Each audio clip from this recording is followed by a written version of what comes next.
नमस्कार, स्वागत है आप सभी का न्यूज 18 के डिजिटल प्लेटफॉर्म पर। मैं हूं आपके साथ आपके होस्ट चित्रा शर्मा। देखिए, उपराष्ट्रपति जगदीप धनखड़ ने न्यायपालिका से तीखे सवाल किए हैं। धनखड़ ने अपने सवालों में पूछा है कि बेसिक स्ट्रक्चर की दुहाई देने वाले ने 1975 की इमरजेंसी क्यों भुला दी। उन्होंने इलाहाबाद हाईकोर्ट के जस्टिस यशवंत वर्मा से जुड़े मामले पर भी कहा कि जांच सिर्फ आम आदमी पर क्यों, जजों के खिलाफ एफआईआर क्यों नहीं। ये क्या पूरा मामला है, आपको बताते हैं इस वीडियो में। दरअसल उपराष्ट्रपति जगदीप धनखड़ ने एक कार्यक्रम में ऐसी बात कह दी जिसे सुनकर लोकतंत्र और संविधान की बात करने वाले कई लोग असहज हो सकते हैं। लेकिन उन्होंने जो सवाल उठाए वो सिर्फ एक न्यायिक बहस नहीं है, बल्कि एक राष्ट्रीय आत्ममंथन की मांग है। धनखड़ ने यह भी कहा कि अब आर्टिकल 142 एक ऐसा न्यूक्लियर मिसाइल बन गया है जो लोकतंत्र को 24 घंटे और 7 दिन धमकाता रहता है। उन्होंने पूछा कि न्यायालय अगर राष्ट्रपति को निर्देश देने लगे कि इतने समय में फैसला लो वरना वो कानून बन जाएगा, तो क्या ये संविधान की मर्यादा का उल्लंघन नहीं है। उन्होंने आगे जज पर भी सवाल खड़े किए और उन्होंने कहा कि राजधानी दिल्ली में 14 से 15 मार्च की रात एक हाईकोर्ट जज के घर जो कुछ हुआ उस पर एक हफ्ते तक चुप्पी क्यों रही। क्या ये देरी सिर्फ संयोग थी या एक सोची समझी रणनीति।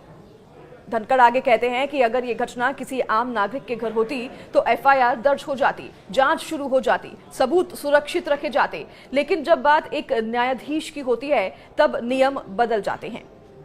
संविधान केवल राष्ट्रपति और राज्यपाल को अभियोजन से छूट देता है, फिर न्यायपालिका को ये विशेष अधिकार किसने दिया। धनखड़ इस बात से आहत हैं कि आज न्यायपालिका खुद को जांच के परे समझने लगी है। उनका कहना है कि जांच करना कार्यपालिका का अधिकार है, न्यायपालिका का नहीं। लेकिन एक समिति बनाई गई 3 जजों की और इस समिति को ना तो संविधान का आधार मिला है, ना संसद ने इसकी स्वीकृति दी है, तो फिर इसका कानूनी अस्तित्व क्या है। इस देश में न्यायिक सुधार इतने आवश्यक है कि संसद अब कोई बड़ा कानून पारित भी कर ले तो उसे कोई एक जज एक याचिका पर रोक देता है।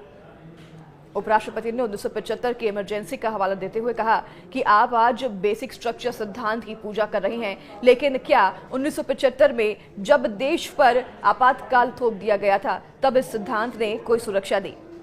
वहीं उन्होंने आगे सुप्रीम कोर्ट का हवाला देते हुए कहा कि सुप्रीम कोर्ट ने साफ कह दिया था कि इमरजेंसी में कोई भी मौलिक अधिकार नहीं है। तो वहीं धनखड़ बार बार इस बात पर जोर देते हैं कि न्यायपालिका की स्वतंत्रता जांच और पारदर्शिता से ऊपर नहीं हो सकती। अगर किसी संस्थान को यह गारंटी मिल जाए कि उस पर कोई जांच नहीं होगी तो उसका पतन तय है।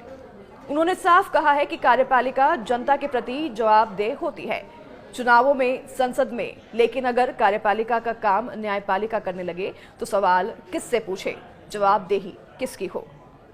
अब इन तमाम सवालों से हड़कंप तो जरूर मच गया है, लोगों के जहन में भी सवाल उठने लगे हैं। आपके जहन में क्या सवाल उठते हैं और आपकी इस पर क्या राय है, हमें कमेंट में जरूर बताइए। नमस्कार।